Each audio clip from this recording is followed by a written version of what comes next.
Throttle আর ক্লাচের সাথে একটা সামঞ্জস্যতা রাখতে হবে। যদি আপনি ক্লাচটা একটু কম ছাড়লেন আর থ্রোটলটা একটু বেশি দিলেন, দেখবেন আপনার বাইকটা ভাইব্রেশন করছে, অতিরিক্ত সাউন্ড প্রডিউস করছে। আবার যদি আপনি ক্লাচটা বেশি ছেড়ে দিলেন, থ্রোটলটা বেশি দিলেন না, সেক্ষেত্রে হবে কি আপনার বাইকটা বন্ধ হয়ে যাবে। তো দোনো ক্ষেত্রেই প্রবলেম আপনার। Everybody knows that I'm breaking down. Everybody knows I ain't faking now.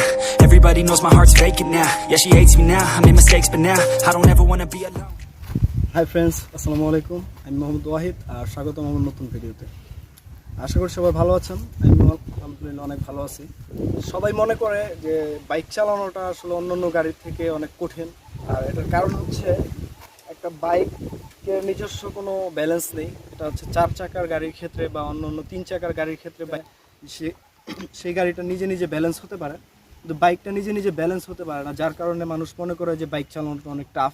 কিন্তু আপনি যখন প্র্যাকটিক্যালি একটা বাইক রাইড করবেন বা চালাবেন, তখন আপনি বুঝতে পারবেন যে আসলে বাইক চালানোটা আসলে কতটা সহজ অন্যান্য গাড়ির তুলনায়।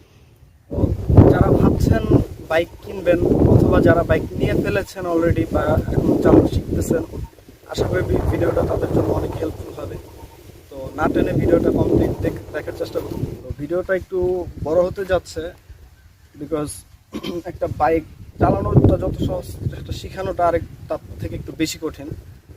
দেখবেন যারা বলে যে পাঁচ মিনিটে চালানো শিখিয়ে দেবে, 10 মিনিটে চালানো শিখিয়ে দেবে। আমি মনে করি যত তাড়াতাড়ি আপনি একটা জিনিস চালানো শিখবেন বা একটা জিনিস শিখবেন, যে কোনো জিনিসই হোক সেটা, আপনি দেখবেন তত তাড়াতাড়ি সেই জিনিসটা আপনি ভুলে যাবেন। তো যে কোনো জিনিসই আপনি শিখেন, দেখেন, সেটা প্রপারলি দেখার চেষ্টা করবেন, প্রপারলি শেখার চেষ্টা করবেন, যাতে করে আপনার সেই জিনিসটা আপনার কাজে লাগে। তো প্রথমে আপনাদের বাইকের সাথে রিলেটেড কিছু টুলস আর সুইচ সম্বন্ধে আপনাদের ধারণা দিয়ে দিই, যেগুলো আপনাদের পরবর্তীতে আমার ভিডিওটি বুঝতে সহযোগিতা করবে। প্রথমে এটার মধ্যে রয়েছে আপনার সেলফ, এটা হচ্ছে সেলফ, আর এটা হচ্ছে এটা নর্মালি সব বাইকের এটা আপনার হেডলাইটের সুইচ হিসাবে কাজ করে, হেডলাইটের সুইচ অন অফ করে এই সুইচটা। আর আমার এটার হেডলাইটের সুইচ অটোমেটিক অন থাকার কারণে এটা তেমন কোনো কাজ করে না। এই চাপাটার মধ্যে একটা জিনিস আমার এখানে কম আছে, সেটা হচ্ছে ইঞ্জিন কিল সুইচ, যেটা অনেক বাইকের ক্ষেত্রে দেওয়া থাকে, অনেক বাইকে দেওয়া থাকে না। তো যখন আপনি বাইকটা স্টার্ট করতে যাবেন, তখন এখানে যদি ইঞ্জিন কিল সুইচ দেওয়া থাকে, তাহলে সেটাকে আপনার অবশ্যই চালু করতে হবে। আর এই পাশের সুইচের মধ্যে আছে আপনার হর্নের সুইচ আছে, আর এটা হচ্ছে ইন্ডিকেটর সুইচ, ইন্ডিকেটর দেওয়ার কাজে লাগে এটা। আর এটা হচ্ছে লাইটের আপার ডিপার, এই সুইচটা। আর সামনে ফ্রন্টে হচ্ছে এটা ডিপার দেওয়ার কাজে লাগে। একটা বাইকের চালানোর ক্ষেত্রে সবচেয়ে বেশি প্রয়োজনীয় যে 3টা জিনিস রয়েছে, সেগুলো হচ্ছে, একটা হচ্ছে আপনার এই থ্রোটল বা এটাকে গিয়ারও বলে অনেকে, আর এদিকে হচ্ছে ক্লাচ, এই ক্লাচটা, আর হচ্ছে এখানে গিয়ার লিভার, এই জিনিসটা। এই 3টা জিনিস আসলে একটা বাইক চলার ক্ষেত্রে সবচেয়ে বেশি ভূমিকা রাখে। 3টা জিনিস যদি একসাথে কাজ না করে ঠিকভাবে, তাহলে বাইকটা ঠিকভাবে স্মুথলি রান হবে না। গিয়ার শিফটারের সম্বন্ধে কিছু আপনাদেরকে ধারণা দিয়ে রাখি। সাধারণত সব গাড়ির গিয়ার কিন্তু এক হয় না। আমার যে বাইকটা, এই বাইকটার গিয়ার হচ্ছে 5টা, আর 125 সিসি বা এর থেকে নিচের যে বাইকগুলো রয়েছে সেগুলোর গিয়ার থাকে 4টা। তো আমার বাইকের গিয়ারটা হচ্ছে প্রথমে একটা নিচে, তারপরে উপরে হলো বাকি 4টা। 1 থেকে 2-এ যাওয়ার মধ্যে মাঝখানে করে নিউট্রাল, অর্থাৎ প্রথমে 1, তারপরে নিউট্রাল, তারপরে 2। 1 থেকে যখন আপনি 2-এ যাবেন, তখন আপনি নিউট্রালটা কেটে তারপরে 2 নম্বরে উঠতে হবে, অর্থাৎ 1 টানে 2-এ উঠতে হবে নিউট্রালটা ভেঙে। সাধারণত 4 গিয়ারের যে বাইকগুলো রয়েছে, সেই বাইকগুলোর গিয়ার হয়তো সামনের দিকে থাকে 4টা অথবা পিছনের দিকে থাকে 4টা। তো যে ইন্ডিয়ান কিছু বাইকের ক্ষেত্রে 4টা গিয়ার পিছনের দিকে থাকে, আর চাইনিজ আর জাপানিজ কিছু বাইকের ক্ষেত্রে সেই গিয়ারগুলো সামনে থাকে। তো সেটা আপনার বাইকের ভেদে, বাইকের ডিফারেন্সে আপনার কাজ করে যে কোন গিয়ারটা সামনে, কোন গিয়ারটা পিছনে। আর বাইকের ব্রেক সম্বন্ধে বলে দেই, এটা হচ্ছে হাতের যে ব্রেকটা, এটা হচ্ছে ফ্রন্ট চাকার ব্রেক, আর যেটা পায়ের ব্রেক অর্থাৎ এই ব্রেকটা, এটা হচ্ছে পিছের চাকার ব্রেক, রেয়ার ফ্রন্টের। তো সাধারণত সব বাইকে দুইটা ব্রেকই থাকে, সামনের আর পিছের। এই দুইটা ব্রেক দিয়েই কাজ করতে হয়। তো যে সুইচ আর যে টুলসগুলি সম্পর্কে এখন ধারণা দিলাম, এই সুইচগুলি আসলে যদি ঠিকভাবে জানা থাকে তাহলে আসলে একটা বাইক ঠিকভাবে রাইড করা যায়, বাইক চালানো যায় এই সুইচগুলো দিয়েই। তো সেটাই আমি এখন আপনাদেরকে দেখাবো কিভাবে একটা বাইক রাইড করতে হয়। বাইকটা রাইড করার আগে আপনাকে কিছু কিছু কিছু জিনিস এনশিওর করে নিতে হবে। সেটা হচ্ছে আপনার বাইকের চাকার যে হাওয়ার প্রেশার সেটা কি ঠিক আছে কিনা, তারপরে আপনার যেই ইন্ডিকেটর সুইচ, হেডলাইট, সেই লাইটগুলো ঠিকভাবে জ্বলছে কিনা, তারপরে বাইকের ব্রেক ঠিকভাবে কাজ করছে কিনা, এইসব বিষয়গুলো আপনাকে প্রথমে এনশিওর করে নিতে হবে। অ্যান্ড দেন হচ্ছে আপনি রাইড স্টার্ট করবেন। এগুলো হচ্ছে বেসিক জিনিস, বেসিক যে ধারণাগুলো আপনার প্রথমে নিতে হবে। আপনি যখন বাইকে বসবেন প্রথমে আপনাকে কমফোর্টেবল হয়ে নিতে হবে, কারণ বাইকটা চালানোর সময় যদি আপনি কমফোর্টেবল ফিল না করেন তাহলে কিন্তু আপনার রাইডিংয়ের যেই আপনার ব্যালেন্সটা, সেই ব্যালেন্সটা কিন্তু আপনি পারফেক্ট পাবেন না, যার কারণে আপনার কনফিডেন্স লেভেলও কমে যাবে। তো আমি যেটা করি, প্রথমে আমি বাইকে ওঠার পরে বাইকটাকে পাও দিয়ে ঠেলে একটু আগে পিছে করে নিই। তো যেটার মাধ্যমে আমার ব্যালেন্সটা ঠিক হয়, আমি বুঝতে পারি যে আমি পারফেক্টলি আমি বসেছি। তো এরপরে আমি যেটা করি সেটা হচ্ছে আমি লুকিং গ্লাসটা আগে ঠিক করে নিই, কারণ লুকিং গ্লাসটা বাইক রাইডের ক্ষেত্রে সবচেয়ে বেশি প্রয়োজনীয়। তো এবার আমরা বাইকে চাবি দিব। আপনাকে যেটা করতে হবে, প্রথমে বাইকটাকে নিউট্রাল করতে হবে। তো আপনার বাইকটা নিউট্রাল করার জন্য আপনার প্রথমে ক্লাচ ধরে দেন নিউট্রাল করতে হবে। তো এখন আমার বাইকটা নিউট্রাল অবস্থায় আছে। আর এখন আমাকে যেটা করতে হবে সেটা হচ্ছে বাইকটা স্টার্ট দিতে হবে। সব বাইকের স্টার্টিং ওয়ে কিন্তু একরকম হবে না। কিছু কিছু বাইকে শুধুমাত্র সেলফ স্টার্টিং রয়েছে, লাইক আপনার সুপার বাইকসগুলো, তারপরে আপনার R15 ভার্সন 3, এই টাইপের বাইকগুলোতে আপনার শুধুমাত্র সেলফ স্টার্টিং রয়েছে, কিক স্টার্ট নেই। আর কিছু কিছু বাইক রয়েছে যেগুলো আপনার একটু পুরনো মডেলের বা 100 সিসি বা 100 সিসি নিচের যে বাইকগুলো রয়েছে সেই বাইকগুলোতে আবার সেলফ স্টার্ট নেই, শুধুমাত্র কিক স্টার্ট রয়েছে। তো আপনার যেই স্টার্টিং ওয়েটাই আপনার আছে, আপনাকে সেই স্টার্টিং ওয়ের মাধ্যমে আপনার বাইকটা স্টার্ট করতে হবে। তো আমি বাইকটা স্টার্ট করবো এখন। তো আমাকে এখন যেটা করতে হবে, আমাকে গাড়িটা একটা গিয়ারে দিতে হবে। যতবারই আপনার গিয়ার চেঞ্জ করবেন আপনার ক্লাচটা মাস্ট বি ধরতেই হবে, পুরোপুরিভাবে ক্লাচ ধরে তারপরে আপনার গিয়ার চেঞ্জ করতে হবে। তো চলুন আমরা গিয়ার দিই, একটা গিয়ারে দিই। ওকে, এখন আমার বাইকটা 1 নম্বর গিয়ারে আছে। তো এখন আমাকে যেটা করতে হবে বাইকটা চালানোর ক্ষেত্রে, আস্তে আস্তে ক্লাচটা ছাড়তে হবে আর থ্রটলটা আস্তে আস্তে বাড়াতে হবে। চলুন আপনাদেরকে করে রাখি। আমি আস্তে আস্তে ক্লাচটা ছাড়বো আর আস্তে আস্তে থ্রটলটা বাড়াবো। আস্তে আস্তে বাইকটা আগে বাড়বে।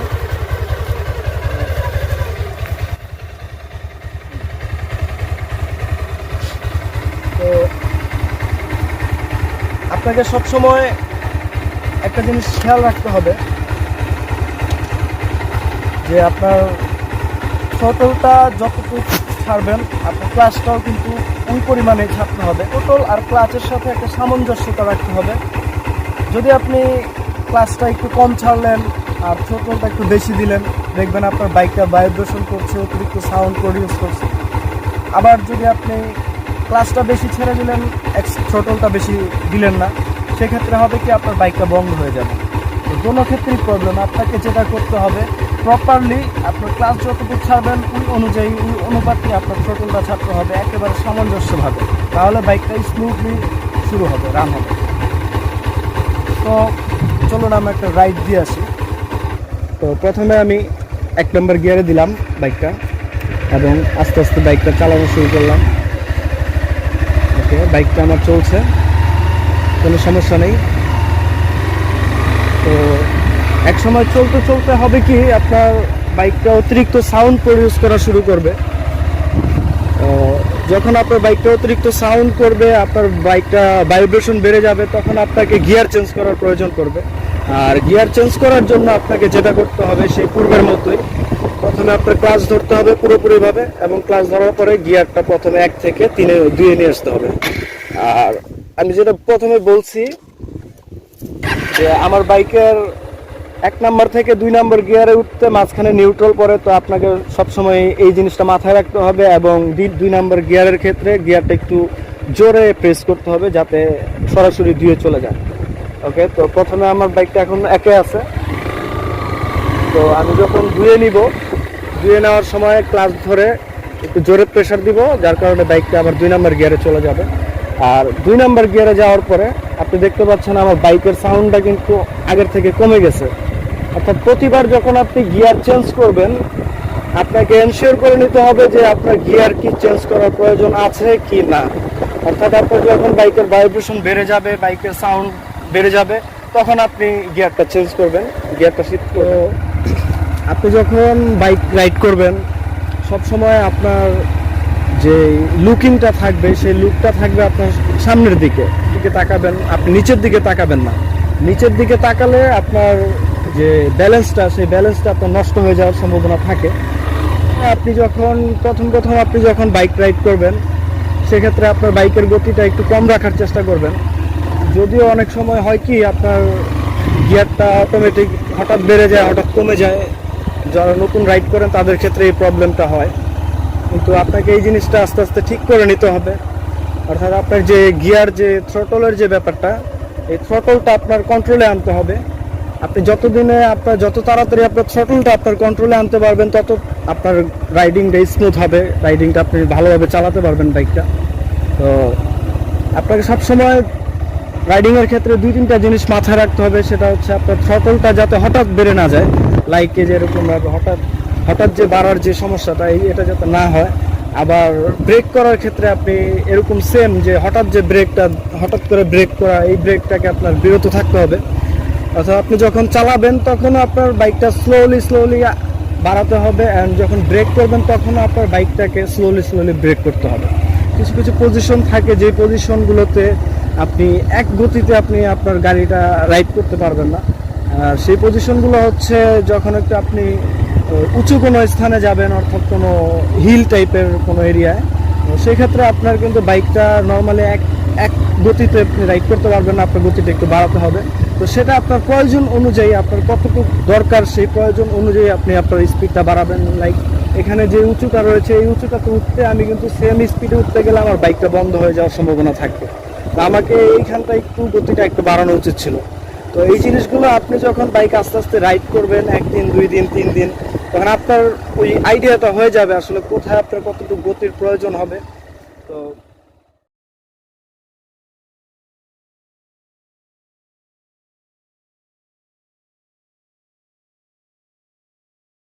যে কোনো জিনিস চালানোটা খুবই সহজ, কিন্তু সেটা স্মুথলি ব্রেক করা, স্মুথলি থামানোটা হচ্ছে সবচেয়ে কঠিন। তো ব্রেক করার ক্ষেত্রে আমি যেটা করি, আমার গাড়ির গতি যদি কম থাকে সেক্ষেত্রে আমি প্রথমে আমার ক্লাচ ধরে তারপরে দেন ব্রেক করি।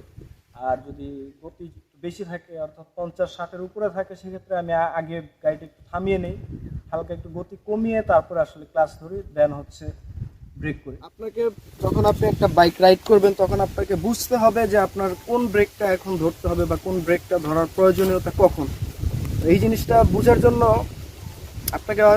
অবশ্যই আপনাকে আস্তে আস্তে বাইক চালিয়ে আপনাকে এক্সপার্ট হতে হবে এই জিনিসগুলো বুঝতে। বাট আমি আপনাদেরকে কিছু সাধারণ ধারণা দিয়ে রাখি। যেমন আপনি যখন ট্রাফিক বেশি অর্থাৎ জামের মধ্যে আপনি যখন বাইক রাইড করবেন তখন কিন্তু আপনাকে এই হাতের ব্রেকটা বেশি উপকারী হবে, কারণ তখন আপনার বাইকের ব্যালেন্সও রাখার প্রয়োজন পড়বে, পাশাপাশি আপনার ব্রেকেরও প্রয়োজন পড়বে। আর যখন আপনি নর্মালি বাইক রাইড করছেন অনেক গতিতে, তো হালকা একটু গতি কমানোর প্রয়োজন হতে পারে। তো সেই গতিটা কমানোর জন্য আপনার পায়ের ব্রেকটা হচ্ছে পারফেক্ট। তো আপনাকে ব্রেক করার ক্ষেত্রে প্রথমে আপনার সিচুয়েশন বুঝতে হবে এবং সেই সিচুয়েশন অনুযায়ী আপনাকে ব্রেকটা ধরতে হবে। তো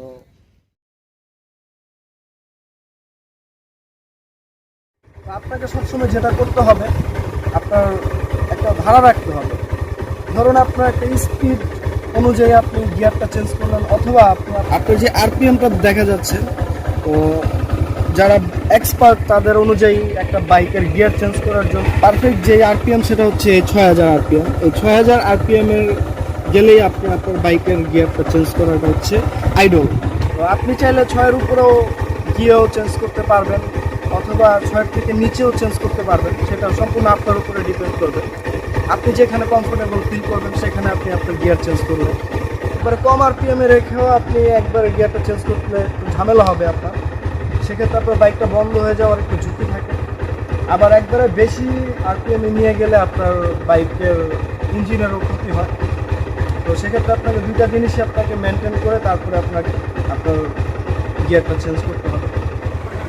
যখন আপনার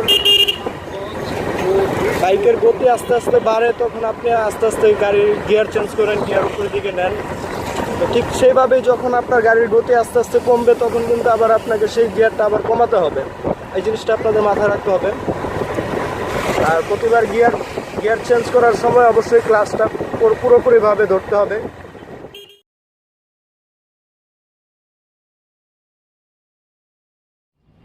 তো একটা একটা গাড়িকে যখন আপনি ওভারটেক করতে যাবেন তখন আপনার কিছু জিনিস আপনার মাথায় রাখতে হবে। সেটা হচ্ছে প্রথমত আপনার ইন্ডিকেটর দিতে হবে অবশ্যই।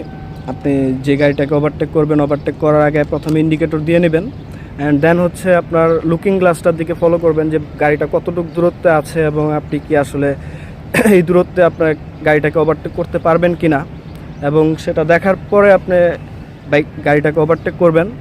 আর আরেকটা জিনিস মাথায় রাখতে হবে, যদি ছোট গাড়ি হয়, অর্থাৎ রিক্সা বা সিএনজি বা অটো রিক্সা এই টাইপের যদি কোনো গাড়ি হয়, সেক্ষেত্রে আপনি অবশ্যই তাকে হর্ন দিয়ে নেবেন আগে। কারণ অটো রিক্সা সিএনজি এগুলোর কোনো লুকিং গ্লাস না থাকার কারণে তারা আসলে পিছে থেকে কোনো গাড়ি আসছে কিনা সেটা আসলে দেখে না। তো এইসব গাড়িকে ওভারটেক করার ক্ষেত্রে অবশ্যই হর্ন দিয়ে নেবেন। আর এই সব গাড়িকে ওভারটেক করার সময় হর্ন দেওয়া উচিত। তারপর এইসব গাড়ির ক্ষেত্রে একটু বেশি জিনিসটা মাথায় রাখবেন। তো এই ছিল আসলে একটা বাইক রাইডের ক্ষেত্রে বেসিক ইনফরমেশনগুলো যেগুলো প্রয়োজন পড়ে। তো আশা করছি সবাই ভিডিওটা দেখে কিছু শিখতে পারছেন। তো যদি ভিডিওটা ভালো লাগে অবশ্যই লাইক করবেন, আর এই টাইপের এই রিলেটেড যদি ভিডিও আপনার পেতে হয় তাহলে অবশ্যই চ্যানেলটা সাবস্ক্রাইব করবেন। আজকে আমি যে ভিডিওটা দিয়েছি এটা হচ্ছে একবারে বেসিক ইনফরমেশন একটা বাইক রাইডের ক্ষেত্রে। তো যদি আপনাদের আরও বেশি কিছু জানার থাকে তাহলে আপনারা কমেন্ট করে জানাতে পারেন। আর যদি চান যে আমি এই বিষয়টা নিয়ে আমি দ্বিতীয়বার কোনো ভিডিও তৈরি করি তাহলে সেটাও জানাতে পারেন। তো আজকের ভিডিওটা এই পর্যন্তই। তো পরবর্তী ভিডিও পর্যন্ত সবাই ভালো থাকবেন, সুস্থ থাকবেন। মোস্ট ইম্পর্টেন্টলি আপনি রাইড করার ক্ষেত্রে সেফ রাইড করবেন, আর সবসময় হেলমেট ইউজ করবেন, আর রাইডিং গিয়ারগুলো ইউজ করার চেষ্টা করবেন যদি পারেন। তো এই ছিল। তো সবাই ভালো থাকবেন, সুস্থ থাকবেন। আসসালামু আলাইকুম।